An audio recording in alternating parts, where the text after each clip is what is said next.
2-2 the pitch. And a called strike 3. It's a career-high 11 strikeouts for Matt Strahm. An excellent 5 innings. He's allowed just the 2-run home run to C.J. Cron, and that is basically it. The biggest epiphany would probably have came in Tommy John of like how much work this is. There's some guys that can roll out of bed and go 3 for 4, and sure, there's other guys that can roll out of bed and throw 7 innings and punch out 10. Like it's so individualized, and I think that was the biggest thing I had for me was like, okay, I look around the room and I'm not here on natural ability. I'm here on work.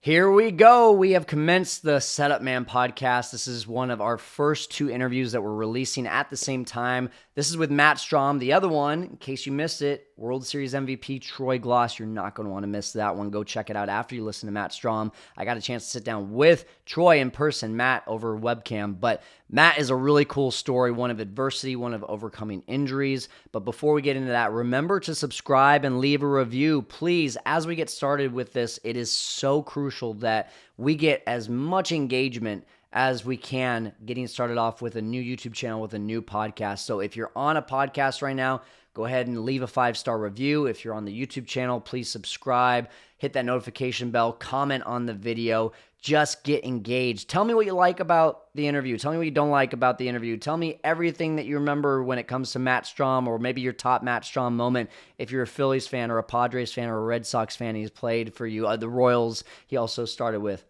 You're also going to want to go to setupman.net and subscribe to our list. Why? Because that's the only place we're going to be doing giveaways. Whether that's going to be merchandise or swag, just like the shirt that I'm wearing here with the Setup Man. We also have a couple cool sponsors that are coming up that are going to have some giveaways for you. And also, as I meet more players and coaches and figures in person, I'm going to ask them to sign a baseball or to sign a shirt or to sign something that I can give away to you, my listener. So the only way that you're going to know about that is if you actually sign up on our list on setupman.net. Go check it out. Now, Matt Strahm, let's get to it. How do we know each other? We actually met each other back, and I want to say it was 2011, 2010, 2011 at the JUCO World Series in Grand Junction, Colorado. At the time, I was a sports anchor, and Matt was playing for Neosho, and I got to know Matt a little bit. I got to know his coach, Steve Murray, a lot. We mentioned him a couple times in this interview, but Matt was really one of those guys that you were like, okay, I see a little bit of potential here. He was a number 1 starter for them, and he was getting some looks. But now Matt has really become one of the top left-handed relievers and swingmen in the game. But Matt's story is not one of just going straight to the top. It is definitely one of adversity. And so I'm really excited for you to hear this today, especially like if you're listening, maybe you've got a 5-year-old son, a 10-year-old son, a 12-year-old son who wants to go and play Major League Baseball. I really would encourage you to sit down and listen to this interview with Matt, because he talks about a lot of that, and especially when you can show your son or your daughter or whoever that is, someone who didn't have an easy path or didn't have that straight to the top path with the majors, it shows an opportunity for them to know that a little bit of hard work and getting through adversity can go a long way. So make sure you also, by the way, check out Matt's YouTube channel, Strahm's Stadium Pools, where he actually goes and pulls baseball cards and opens baseball packs right in front of you on YouTube. And he's a huge baseball card collector, which is exactly where we're going to start on this interview. So let's get to it with Matt Strahm.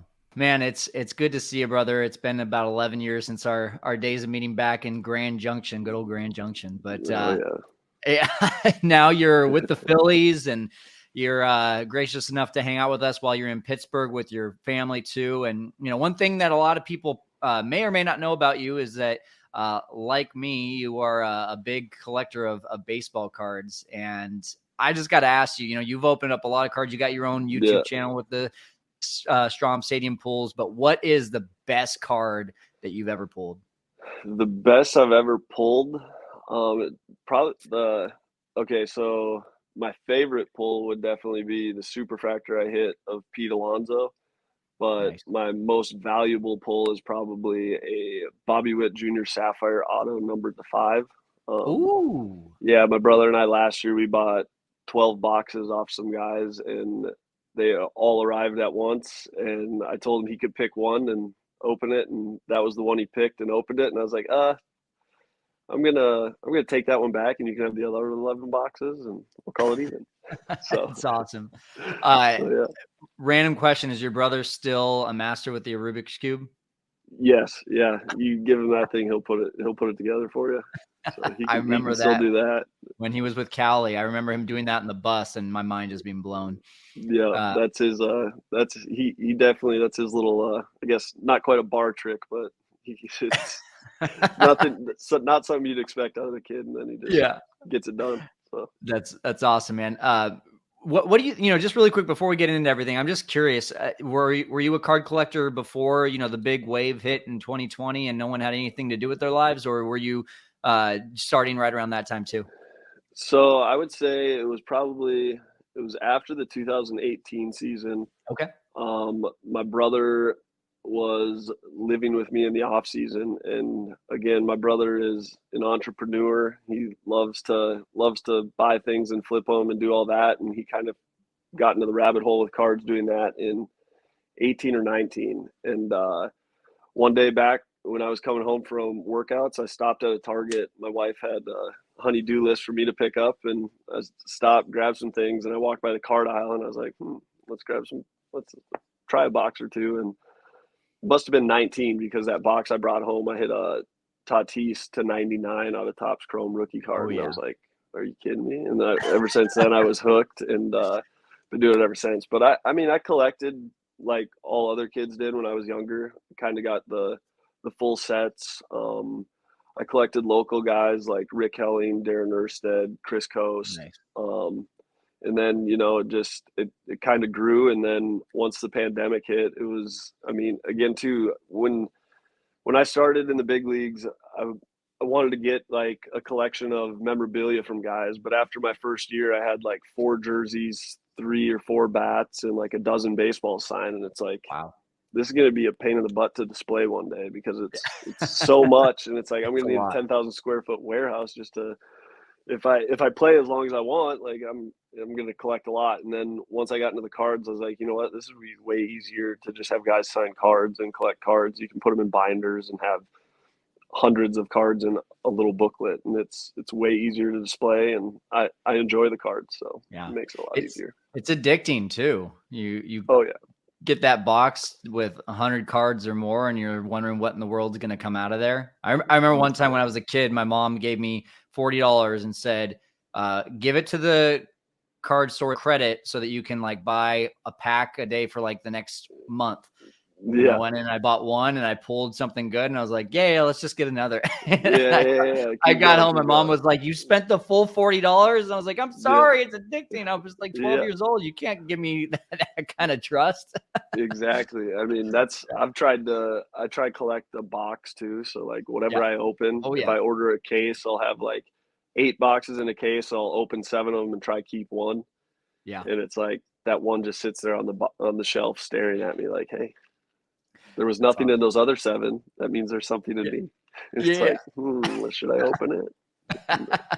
So it's fun, and again, it makes you feel like a kid, and it's heck yeah. It's addicting. So cool, man. Well, speaking of a kid, let's go back to when you were a kid growing up in Fargo, North Dakota. West Fargo. West We're Fargo. Our own city. There's a difference. We're our own city. Yep. Okay. Yep. I didn't know there was a difference. Is it a suburb, or where is West Fargo compared to Fargo? Yeah, we're right outside of Fargo. So you have Fargo and Moorhead to the east of us, and they call it the FM area, Fargo Moorhead area. And then West Fargo, I mean, us West Fargoans take our pride in being from West Fargo and not Fargo. So I was going to say it's right next away. to each other. Yeah.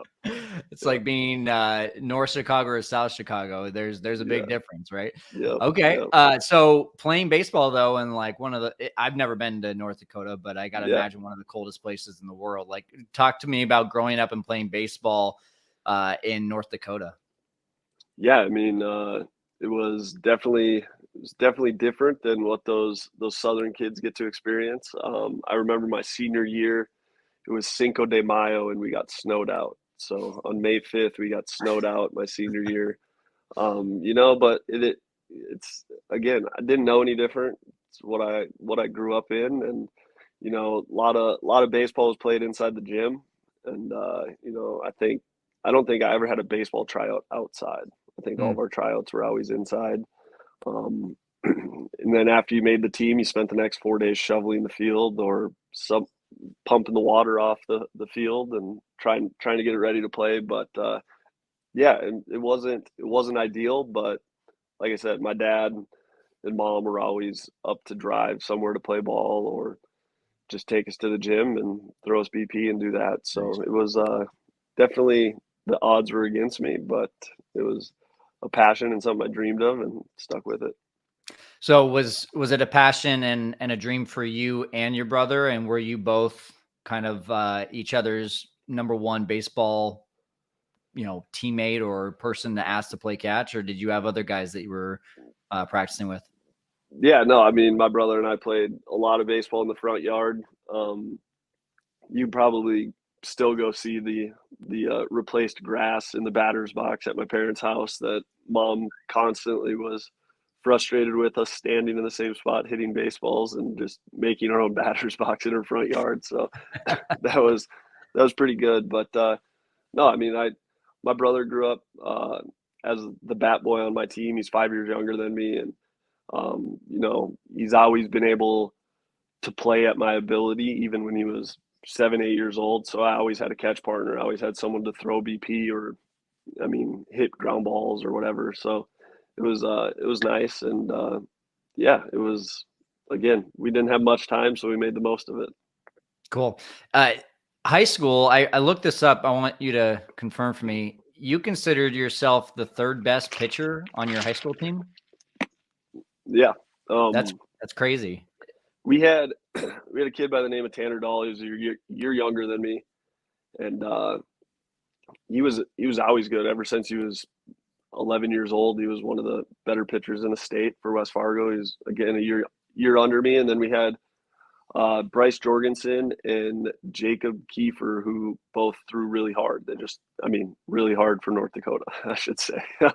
So I was always the third or fourth guy, and I would throw on the weekends in the third or fourth game, depending if we needed it. And I also was kind of I always threw strikes. That was my big thing. So whenever a game got out of hand or whatever, if we weren't pitching well, I would come in and fill it up. Yeah. All right. So talk to me about the journey from there, from high school to college and then to the pros. Was getting to the pros something that was an expectation, not just for yourself, but other people around you? Were you a diamond in the rough? Like, talk to me about just the abilities as you were growing up. Yeah. I would say from high school to college, the only people that probably believed what I wanted to do were myself and my parents. I didn't throw hard. In high school, I never played catch to throw hard, if that makes sense. So like I would always play catch to warm up and then go take in and out and do all that. But then once I got to college and it was like, hey, you're just a pitcher, my catch was my work. So I could actually I would spend 15, 20 minutes in my catch program to build my arm strength. And that helped me a lot. I graduated high school probably throwing 78 to 80 miles an hour. Showed up to Neosho in 2000. That would have been the fall of 10. And I was probably like 81, 83. Coach Murray even sat me down and asked me if I was wasting mine and my parents' time. Didn't think I was. Sounds like something he would say. Yeah. I remember him asking the pitching coach at the time, the one that recruited me. He asked him if he was drunk when he recruited me, and I was like, "Oh, that's cool." So, definitely was an uphill climb. And again, I don't think anyone really believed I could do it until probably my sophomore year of college, when I got up to 90 miles an hour as a lefty. And even then, it was probably like people were like, he might play pro ball, but I don't know if he's got it to be a big leaguer.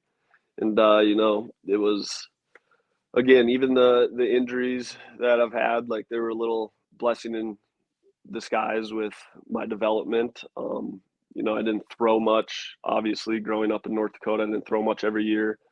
Then when I went to college, my freshman year, I threw, I think, like 75 or 80 innings, which was the most I'd ever thrown in a year. And then the next year I threw 100 in college, and then I think like 30 something in pro ball. And then that's when I blew out my elbow. Mm. And that, like I said, that was a little blessing in disguise of understanding the workload in professional baseball versus college baseball. In college baseball, you're throwing once a week. In professional baseball, it's once every 5 days, or as a reliever, it's every third day kind of thing. And just going through the rehab process, learning how much your body, like taking care of your body, means for this profession, and that was something that I'm glad I went through so early in my career. Even though you were doing well in college, you still weren't sure you were going to go pro. But then after your last year at Neosho, which was a stellar year, you get not only recruited to play D1 baseball, but then you get drafted. So was getting drafted kind of a shock to you? Because it sounded like you weren't really expecting that. Not so much my sophomore year. I would say so we have the sophomore showcase in the Jayhawk conference every year. Okay. And all the way up to that, it was kind of like, I don't know if I'm going to get drafted, but I got all these D1 offers. I'm going to go D1. And my whole goal of junior college was I wanted to start pro ball. I wanted to get into pro ball and just start it. Okay. And after my sophomore showcase, like leading up to all of that was like, it was all just college scouts at all of our practices and everything. And then I throw in the sophomore showcase. And then the NCAA has that like dead period where like there can't be recruiting or anything. Right. So I throw in the showcase, come back to Chanute, and then I believe it was like that was on a weekend, and then we would scrimmage Thursday, Friday, and I believe I was throwing that Friday.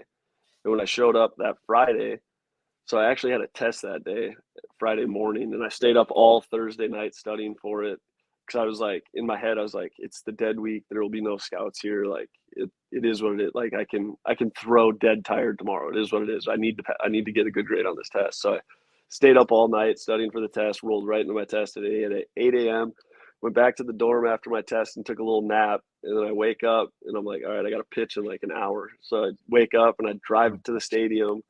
And as I'm getting to the stadium, I was one of the guys that got there earlier, especially the day I started. And I get there and there's like 8 cars parked in the parking lot. I'm like, what the heck?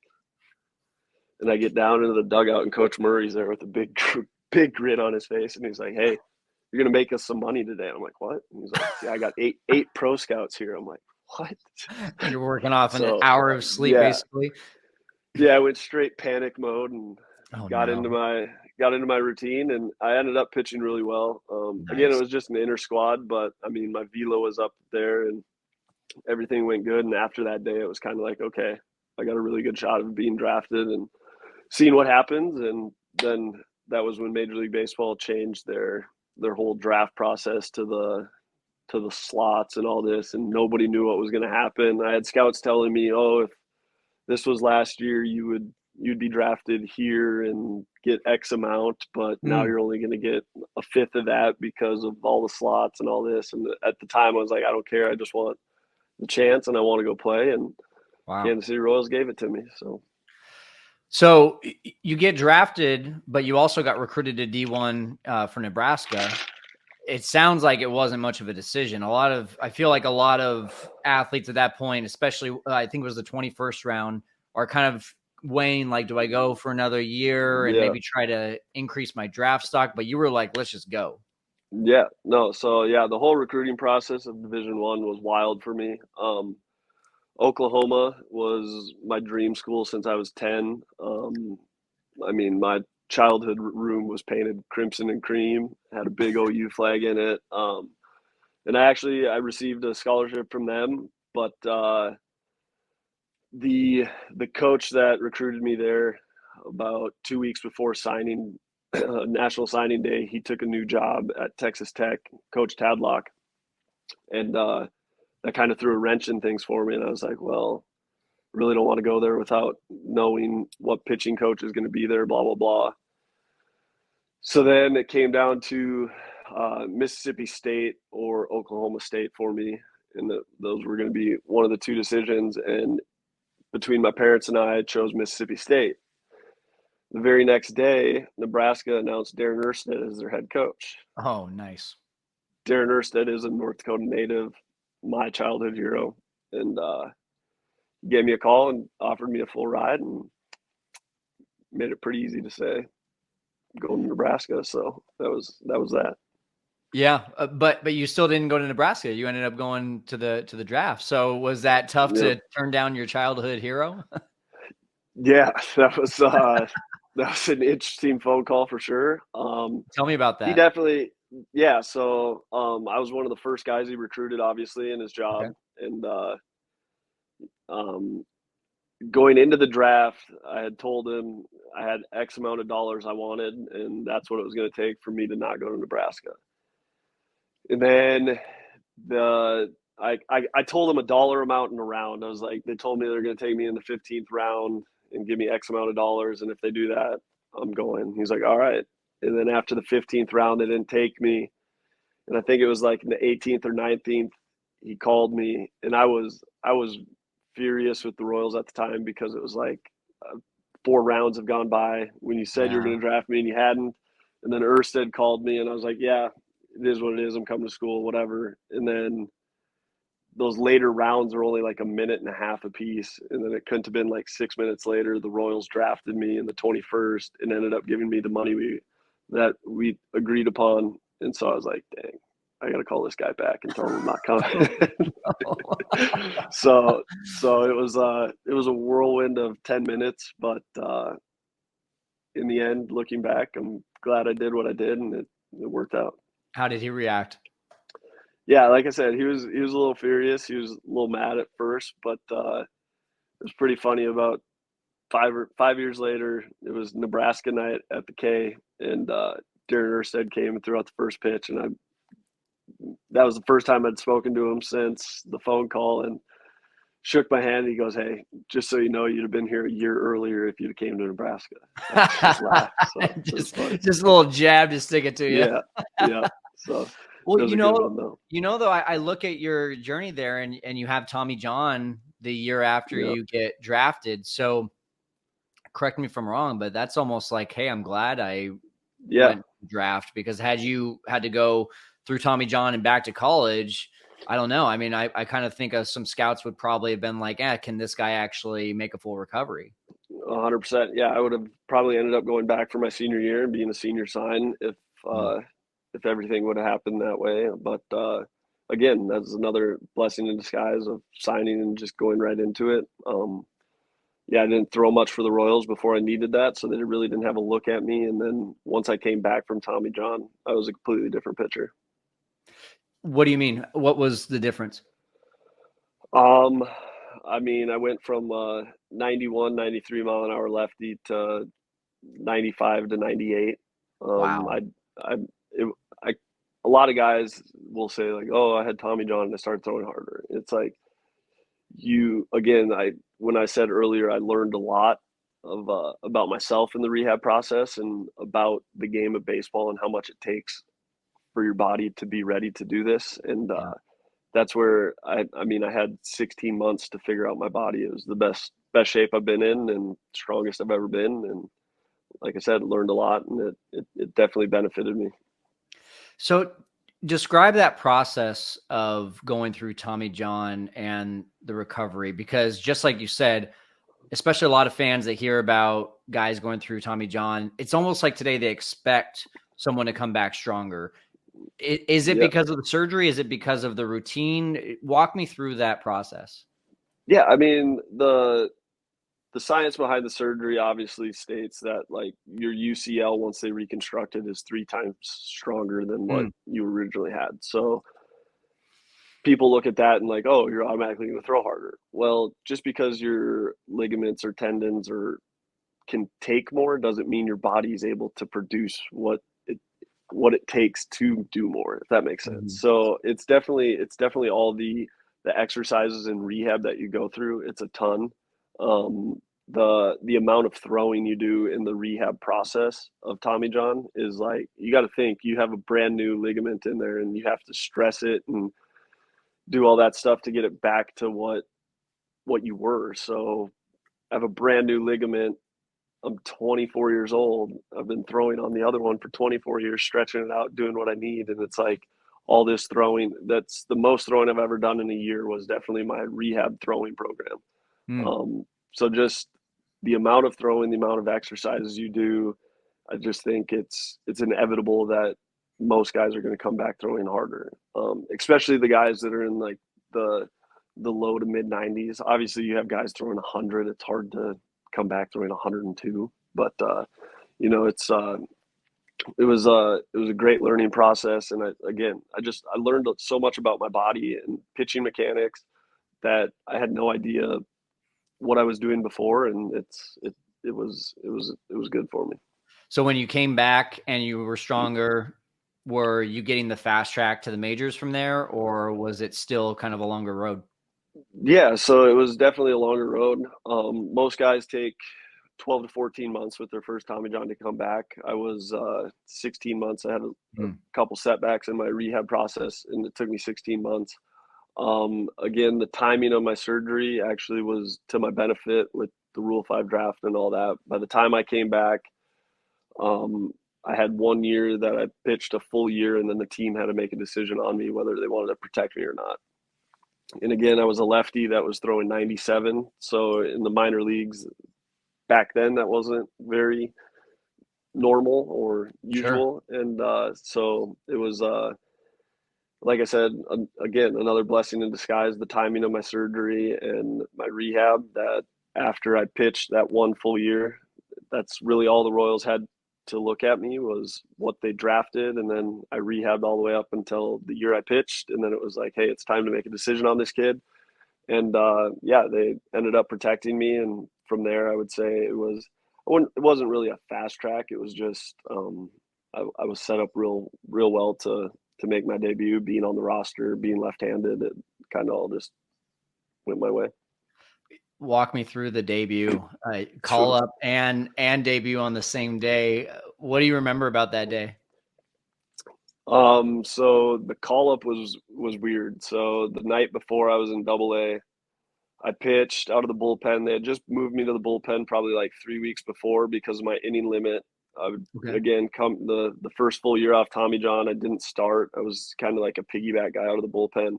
And then after they protected me, they put me as a starter in AA.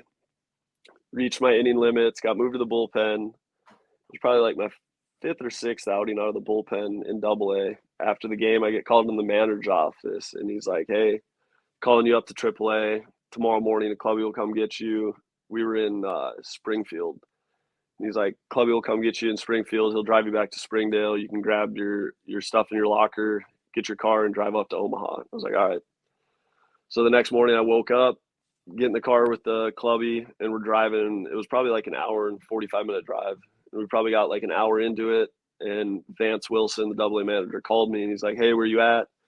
Said, I don't know, we're probably like 30 minutes from the park. I'm going to grab my stuff and go. And he's like, well, once you get to the park, I just need you to stay there until I call you back. Like, just sit there and wait, blah, blah, blah. He's like, I'll give you a call. He's like, that's all I can tell you now. I'm like, all right. Super cryptic. And at this time, it was like July 28th or 9th. So I'm sitting here, and I was the Royals' #1 prospect, and there's a bunch of talk if the Royals were going to go for it one more time, blah, blah, blah. And I'm sitting there, I'm like, dang, they just traded me. Like, I'm gone. And so I sat there for 12 hours. He didn't call me until after their game in AA. And he was like, hey, you're taking a flight to Arlington tomorrow. I wish I could tell you you're called up, but it's not for sure. I was like, what do you mean? He's like, well, someone's having an MRI in the morning, and if the MRI comes back that they need to go to the IL, you'll be active. But if they don't need to go to the IL, they're going to fly to Omaha. I was like, all right. So it's like messing with your emotions majorly. Yeah. So wow. Get to Arlington. It was their getaway day. Game was at noon, I believe. I think it was like a 12:35 start. I had just told my parents and my wife, I was like, yo, they're one game in Arlington and then they go to Tampa. I was like, why don't you guys just fly to Tampa and meet me there? Like, the odds I pitch are very low, blah, blah, blah. They're like, all right. So they all flew to Tampa as I was in Arlington, and I'm sitting there it's like 11 o'clock, and I was told I couldn't get dressed because it wasn't for sure. So I'm sitting in the locker room in my button-up shoes, everything, just sitting there. And Dave Island, the pitching coach, walks by me. I think it was like 11:05, and he's like, "Hey, you gonna play catch before the game?" And I go, "Am I active?" Like, yeah, I would love to, but am I active?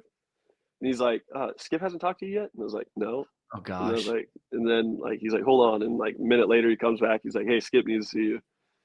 And I walk into Skip's office. He's like, "Hey, we're gonna activate you. Go do what you need, and we'll see you at 12:30." And I was like, "All right." So ran out and played catch in dang near not a full stadium, but all the fans were pouring in, and Wow. went out there, and then get down to the bullpen, and I think it was the 5th inning. Ian Kennedy got into some trouble. Runners on first and second, nobody out, and they called down and they got Brian Flynn and Moylan going. So lefty righty double barrel. Yeah. So I'm like, okay. Next pitch, I think Ian got a double play. So he had runner on third, and they're like, this is last hitter. Flynn, sit down. Moylan, if he doesn't get him, you're going to come get this righty. He ends up getting him. So I'm sitting there next in the bullpen on the bench, and digging through the snack bag looking for a snack because, again, like I hadn't ate much coming in that Oh, I'm I think sure. like all morning and whatever. So I'm like digging there through the snack bag, and the phone rings. And usually in the bullpen, like when someone's warming up for a guy and the guy gets out of it, they'll usually call down and say, "Okay, Moylan, you're in the game." So I'm sitting there digging through, and the phone rings, and I think nothing of it because I'm like, Moylan's in the game. And I grab I think it was like one of those Stinger wafers. It's like a energy bite or whatever, and I Sure. grab it. And I go to open it, and right when I go to open it, the bullpen coach goes, "Strahm, you're in the game." I'm like, "Oh shoot!" What? And I throw it down, panic, grab my stuff, Oh my get up on the God. mound, and we're in Arlington's old stadium. And my very first warm up pitch, I threw it out of the bullpen. Like I literally threw it over the catcher. I remember Butera was down there, and he puts his glove up like this, and I throw it, and he just puts it down and looks as it goes over his head. That's like, oh boy, here we go. So, but then I Oh my. locked it in, and so it must have been that must have been the 7th because I came in, and as I was running in for my debut, I get halfway through the outfield, and it's, "Will everyone please rise for the singing of God Bless America?" And I'm like, Yeah. "Are you kidding me?" So I'm Now you just got to this pause. awkward guy out in left center, just standing here. But yeah, Man, that's then it just a, was a full day of hurry up and wait for you. yeah, it was all a blur for sure. Oh So my gosh. How many? Well, crazy. first of all, what was it like actually throwing out that first pitch, and how did that outing end up going? Yeah, my first batter was Mitch Moreland. Hmm. He welcomed me to the league with like a 110-mile-an-hour line drive back over my head for a base hit. And then I believe I threw a wild pitch. He went to second, and then I ended up striking out Ryan Rua for the first out. And then I only got 3 batters: Mitch Moreland, and then Ryan Rua. I struck him out, and then the next guy it went righty righty, and Butera came out because he warmed me up and came into the game with me. And then Butera came out to the mound and was like, "Hey, we're gonna pitch around this guy the whole at bats 0-2." And I probably threw the 4 most perfect fastballs I've ever thrown in my career, just painting them outside by like 2 balls, and the guy never bit. And I walked him, and then they brought Moylan in, Okay. and I believe Moylan gave up a base hit, which scored Moreland, and then he got out of it. So it was everything was quick. Yeah. Like I said, the warm up, like the flight, the warming up before the game, the warm up to get into the game, and then the game. It all went by so fast. How many text messages did you have after that game? Yeah, plenty. There was probably didn't get back to everybody, but it was definitely an overwhelming day, no doubt. What do you really think about when you think about your Kansas City Royals career, and especially getting a chance with them? Yeah, no, I mean, very thankful for that organization. It was unbelievable to come up in that organization. I actually, after being with 3 other organizations too, I look at it and it's like what the Royals do is very similar to what Coach Murray did at Neosho. It was they want to take a bunch of young men and make them into men. Like they're more worried about the person than they are the ball player, especially in the minor leagues. And then it's their philosophy is if they can make men, they'll have good baseball players, and it's a philosophy that I think would work for most. And the Royals did an unbelievable job with it. It was every player always wishes you could play for one team and do your whole career in the one city. But I mean, I'm fortunate to be a lefty in this league, and that usually means you're going to wear quite a few jerseys in your career, especially if you're fortunate enough to stick around as long as I have. And I've enjoyed every stop that I've had, so I got no complaints here. How do you feel about going most of your career before, especially getting called up as a starter and then transitioning to reliever? And I know you've done some spot starts, especially this year for the Phillies, but it seems like a lot of guys go through that transition. And I always wonder, is there some bitterness, or is there this discovery of actually finding out that you enjoyed relieving more than starting? What was that like for you? Yeah, I mean, I think it's all individualized. There's some guys that starting's the only thing they know, and they're all about their routine, and it blows their mind to think like you're going to ask me to throw 30 pitches Monday and then 20 again on Tuesday. Like it's not for some guys. But for me, it's always just been it's the competition for me. I love starting because I just get to compete more, but I also love relieving because I get more days to compete. Yeah. So as a reliever, I get to show up to the yard every day with the chance to compete that night. Whereas a starter, you kind of find yourself those 4 days you're not pitching. It's like I get no adrenaline tonight, but I love them both. I think I can do them both. I don't like to put myself into a corner and say I'm a reliever or a starter. I just call myself a pitcher. Yeah, I mean, it's competition is my addiction, I guess. And so the more I get to do it, the happier I am. And obviously as a starter, you get to do it more that day, but as a reliever, you get more days to do it. So now, what about your time in San Diego? That's the longest tenure that you've had in the majors. What do you remember the most about those 4 years? Yeah, San Diego, and for at least a majority of my tenure there, was a lot of rebuilding. Had a lot of young guys. I remember in 2019, I was in the rotation, and I look around at the other 4 starters, and I'm like, I'm the most tenured guy here, and I'm not even in arbitration yet. Like, this is crazy. So it's like I got 3 rookies with me, and a second-year guy, and then me, a third-year guy. It's like, dang, this is a young team. Big league baseball is always an adrenaline rush to me. But there's something to your mental when you're constantly just getting beat up by the bigger brothers of the National League West. And they've obviously turned it around the couple years in San Diego. But most of my tenure was development and rebuilding. But again, it was the greatest city in the United States, and I mean, not a more perfect place to play baseball. Couldn't agree more. I went to college there. I love San Diego. Yeah, it's beautiful. So, going back to this story of going through adversity, especially you go through Tommy John, you come back stronger, you go through this crazy debut, and you establish yourself with the Royals, establish yourself even more with the Padres. You're gaining some momentum in your career. And then 2021, man, that had to be a rough year for you, not just physically, but mentally, going through those knee issues. Yeah. So that all started in 2020, actually. We had the shutdown, and then when we restarted in June, I believe, the end of June, I think is when we started. It was like the first or second week of that summer camp to start the season. I hyperextended my knee in a conditioning drill we were doing and partially tore my patella tendon. Ooh. At that time, they told me I could have surgery then and fix it, or I could pitch on it and fix it in the off season. I opted to throw the whole 2020 season on it with the partial tear and have surgery in the off season.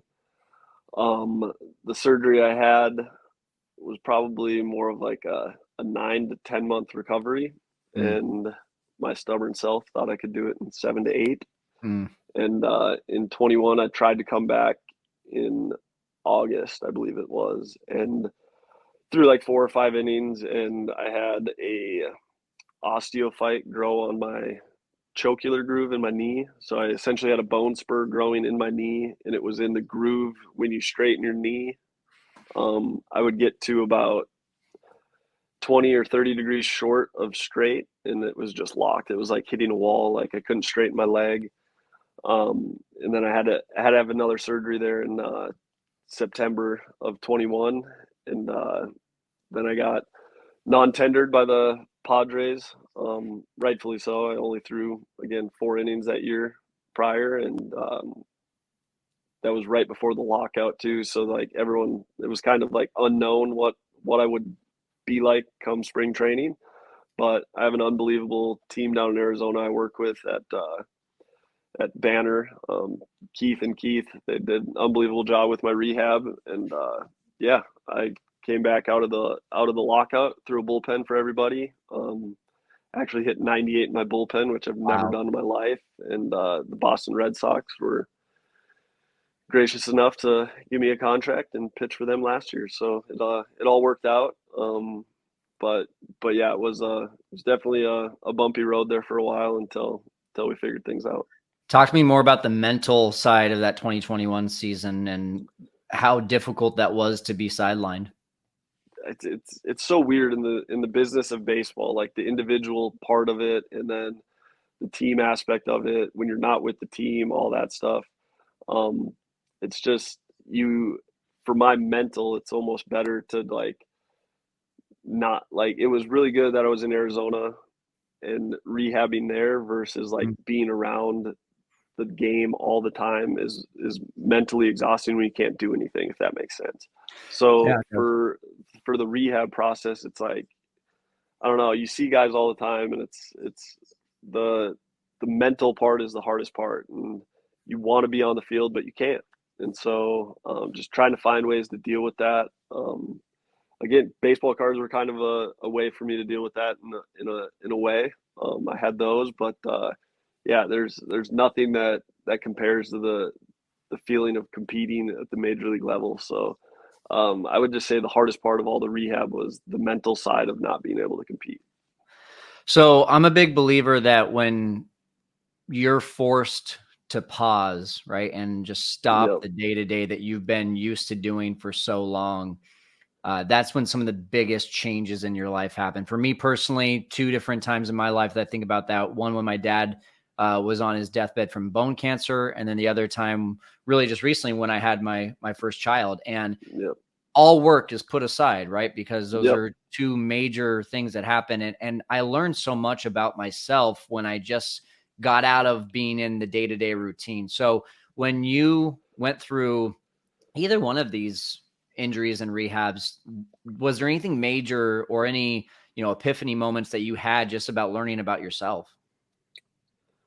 I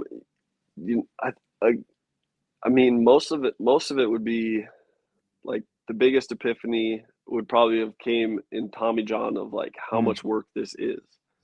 Like so many, I mean, don't get me wrong, there are guys that are just naturally gifted, and it's not that they don't need to or don't do work. It's just there's some guys that can roll out of bed and go 3 for 4, and sure, there's other guys that can roll out of bed and throw 7 innings and punch out 10. Like it's so individualized, and I think that was the biggest thing I had for me was like, okay, I look around the room and I'm not here on natural ability. I'm here on work. So I have to do it every day. I have to outwork the 17, 18-year-old kid that's coming for my job. I gotta work. And so that was the biggest thing for me was learning what it's going to take to stay on that field and to be elite on that field. I want to go back to the chance that the Red Sox gave you, like you said, I mean, you threw 98 in the bullpen. So I think just about any team wants a lefty throwing 98, but you weren't signed until mid-March. Was there a lot of nerves of like, am I even going to play this season? Not really, just because of the lockout. That was why the sign. I mean, I signed only 4 days after the lockout was lifted. We came to an agreement 2 days after, and then I flew out on the third day and signed my contract that night. So it wasn't. There was never I wouldn't say a worry, but there's other factors going into that.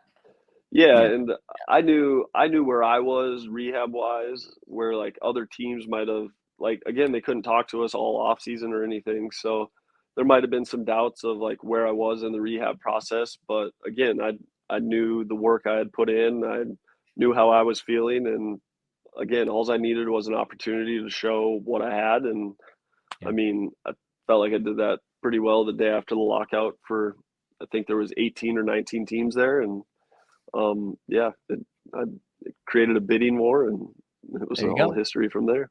Yeah, you benefit from that. Well, and speaking of benefiting, I mean, you prove yourself with the Red Sox that you're healthy, that you're back to it, and you're rewarded with your biggest contract to date, 2 years, $15 million with the Phillies. What was that day like? Yeah, it's surreal still to this day, even to think about it. Just a 21st rounder from West Fargo, North Dakota, and again, it's all hard work. That's all I can say. I mean, it was I got nothing. Speechless. The phone call to my parents was probably the best part. So that's all I got. What did they say? Exactly what I'm saying right now. they had nothing to say. Jaws dropped. It was, again, surreal, still is, and hopefully it's not the biggest one of my career. Let's just say that. So keep on going. I love it, Matt. So with the Phillies, you're in the bullpen with one of the best pitchers of our time, with Craig Kimbrell. Talk about Kimbrell for a second and what it's like being around him, what he's like, and also is there anything that goes into his preparation that you've learned from? Consistency. He is, first and foremost, he's one of the most humble teammates I've ever had. For a guy to have 400 saves, and I think there's only been 8 or 7 people with more saves than him in the history of our game. So his consistency, his work ethic, his graciousness. He spoils the hell out of us in the bullpen. He's an unbelievable human. What do you mean by that? Spoils you? Oh, I mean, just his bullpen dinners he brings us on. He's bought us some nice gifts. He's very, very, very kind to us all. That's awesome. Just again, he's an unbelievable role model for younger guys, and to see somebody who's accomplished so much in our game to still go about his business the way he does each and every day, as if tonight's going to be his first save in the big leagues. It's unbelievable to watch. I got a laundry list of good things to say about that guy, and not a single bad thing to say. That's cool. Growing up watching him play, I thought Kimbrell was one of the meanest dudes on earth. Watching him pitch, right? Like, you'd think you're scared to talk to him or something, but once you meet him, it's like, dang, you're one of the nicest, normal dudes I've ever met. And it's cool to see that switch once that bullpen phone rings and, hey, Kimmy, you're in the game, and it's a different person that toes that rubber, and it's fun to watch. Especially when he had that man bun going, man. I thought he looked like a mean dude out there. Oh yeah, he still got it going. For me, it was when he had his big beard. Oh yeah, he pulls his hat down just so low, and his eyes never come up, and it's an intimidating look on that mound. You giving any tips on how to continue to grow out those luscious locks? He was giving me the tips in spring. He showed me Was he? some some good hair oil to keep the frizziness down and all that. So I don't think I got many tips for a Hall of Famer like him. That's awesome. Is there any you mentioned some bullpen dinners. Is there any like dinner stories that you have that you would be allowed to share on this? Yeah, so this was kind of funny. The very first bullpen dinner we went on, I guess it wasn't the first. It was the first one I went on because I wasn't in the bullpen to start the year. But we were playing Oakland. We were in San Francisco. Craig set it up. He asked us what we wanted. Some of the guys wanted sushi, so found a sushi place that would take the 13 reservation or whatever. And we show up there and we're looking at the menu, and Craig's like, we'll start with some of the Toro and blah blah blah." And this guy, the waiter's like, it's a set menu. That's just the menu. It is what it is. And like, if you guys want to start, we can start." And Yeah. we're all like, "Oh, all right." And like, nobody knew. And the very first dish that came out was like this tofu miso soup with Okay. sea urchin on it. Oh And God. but like a normal miso soup has like little pieces of tofu. This was like a 4-ounce wad of tofu, like Oh my and like a gosh. splash of miso on it with sea urchin. I don't know if you've ever had sea urchin, but that is No, one of my least favorite sushi menu that options. And that it's the doesn't first sound thing we good. eat. Oh no. And we got Covey sitting there, and it's not that Covey's a picky eater, but Covey's one of the guys that he'll smell everything before he eats it, kind of thing, like inspect it, make sure it's okay. And we're all like, they put this in front of us, and we're all like, all 12 of us look at each other like, what are we getting into? Like, what is this? Cov and I, we had to choke down that tofu sea urchin to start off the Oh night. But my gosh. after that, it was smooth sailing. It was There pretty you go. good. So, Cool. but nothing off the wall, but it was just funny. Well, Matt, I got to ask one question before we get into our lightning round here. Yeah. You know, my claim to fame is that I have something in common with you and Bryce Harper, which is that we all met at the JUCO World Series in Grand Junction, Yeah. Colorado. Has it ever come up in conversation with you now being a teammate of Bryce, just reflecting back on your experience over there? Yeah, and spring training, actually, I remember asking her about it of like, or it wasn't spring training. It was actually during the College World Series. We were watching it on TV, and just made a couple comments about how like we thought Rosenblatt was a better setup for the College World Series. It was like just a better atmosphere, blah blah blah. And then I just asked Harp. I was like, "You remember the College World Series?" And he's like, "Yeah, dude." He's like, "The atmosphere was great." And I mean, we just had a little conversation about how Grand Junction, like that whole community, just comes together for that event, and it's kind of their big event there, and how, I mean, we go from playing in front of 800 fans in a junior college regular game to, I don't even know what it was when we were there, like Times 10,000. 8,000 or whatever, Yeah. 10,000. Yeah, it was crazy. So, yeah, just it's, again, that's probably one of my highlights in my baseball career is that JUCO World Series. My first JUCO World Series was Harper's, and That's that sick. was insane. 17 I years bet. old, and we all knew he was going to be the number one pick a week later. Yep. And I mean, he didn't have bodyguards, but he might as well have had bodyguards following him everywhere. Yeah. Probably needed them. Yeah, probably. No doubt. Awesome. Well, Matt, we are getting to the end here, and it's time for our rapid fire segment, our 27th out. You ready to rock and roll? Let's do it. Okay. Each question I ask, just first thing that comes to mind, under 10 seconds. Here we go. Alrighty. One ritual that you do that only your teammates know about. Ooh, I don't know. I mean, put my phone away probably an hour before the game. Guys are always like, they'll ask me something and like, "Hey, will you look it up?" And I'm like, "No, my phone's away. Sorry." So There you go. it's just, I'm a big phone. lock-in guy. Yeah. Good. Who's the one guy that you hate facing? It was probably Daniel Murphy, but he's not in the league anymore. In the league right now, I'd probably say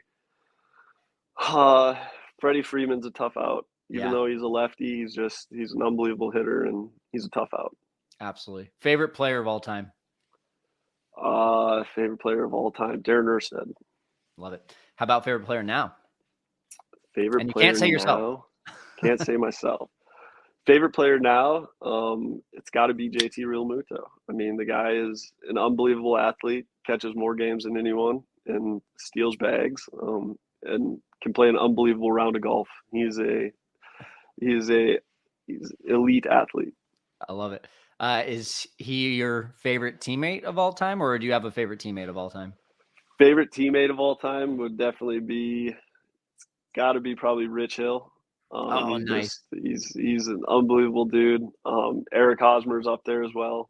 Sweet. It's those two guys are great teammates. My best friend in all of baseball is definitely Tim Hill, though. Love it. Who is maybe a player that you emulated growing up or at any point in your career?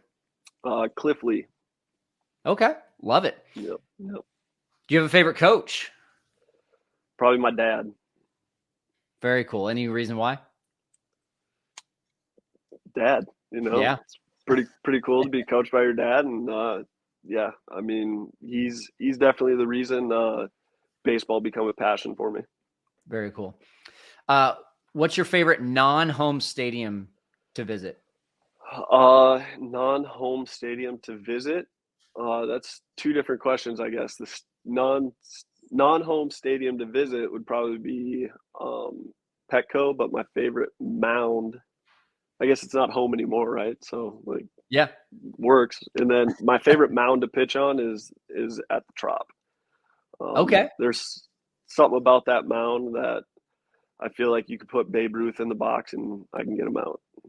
Wow, I like it. So If a movie was made about you, Matt, who would you like to play the lead character? Matthew McConaughey. Oh, I like it. He's going to have to grow the hair out, but I can see the resemblance.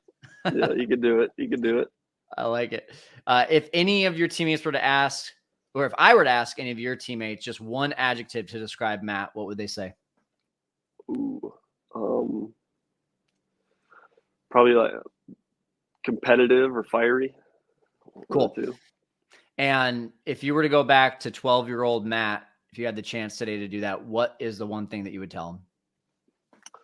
Believe in your dreams. That's it. Let's go. Keep going. Okay, Matt. The final pitch question. What's the number one card that you'd like to pull, or the number one box maybe that you haven't opened yet that you want to open? I would really like to open a Mike Trout rookie box. Actually, back in 2020, Gordon Beckham, who's actually on the box, found out I was a card guy, and he was like, hey, he's like, I have some boxes that I'm on. Do you want one? He's like, my grandma bought all of them from the store when she went the day I was on them or something. And I looked at him and I was like, you have no idea what you have, do you? He's like, what do you mean? And I was like, bro, those boxes are probably like $3,000 to $4,000 at the time. I told him. Oh my He's gosh. like, no, they were just the hobby boxes my grandma bought at the store for like $79 a piece. I was like, yeah, I know, but those are Mike Trout's rookie cards, and if the box is still sealed, they keep going up in value. And I think today they're over $10,000 a box now. Wow. So he tried to give me one, and I was like, no. I was like, you put those in a lockbox for your kids, and Yeah. don't tell them you have them, and when they graduate and they're 18, you can pull them out and show them what they got. But I was like, cool. don't give those away. That is a cool story. Great way to end this. Matt, this has been a lot of fun, man. Congrats, and very proud of the success that I've seen you elevate into, and keep on going, man. Keep on trucking along, and hopefully you and the Phillies go far this year. Right on. I appreciate it. Thanks for having me. All right, go check out Matt's YouTube channel, Strahm Stadium Pools. And next week, we have Rachel Balkovic on the show. Who's Rachel Balkovic? Well, she is the first minor league coach, manager who is a female. That's right, a female in the game. And what I really just want to encourage you as you go to listen to this next one next week, again, every Wednesday, we're dropping a new episode. Do not bring all of those preconceptions to the table of like women should not be managing. They didn't play the sport, yada, yada. Just listen to the story. The story is one of breaking barriers. It's one that I think is going to be very inspirational for a lot of people. If it's not for you, okay, that's fine. Guess what? We've got other people coming up that you're going to love on the show. But Rachel, just give it a chance. Give Rachel the chance. Give her the time to be able to hear her story, and then make a decision on where you're at on everything. Then also, please subscribe and review and share with 3 baseball friends of yours. I know that if you're a baseball fan, you have other baseball fan friends. Go share this podcast, this YouTube channel with them. And if you know any current or former MLB guys, I would love to have them on my show. Shoot me a DM on Instagram or email me at kyle@setupman.net. That's going to do it for this week on the Setup Man. For now, I'm going to go put my arm on ice. We'll see you again.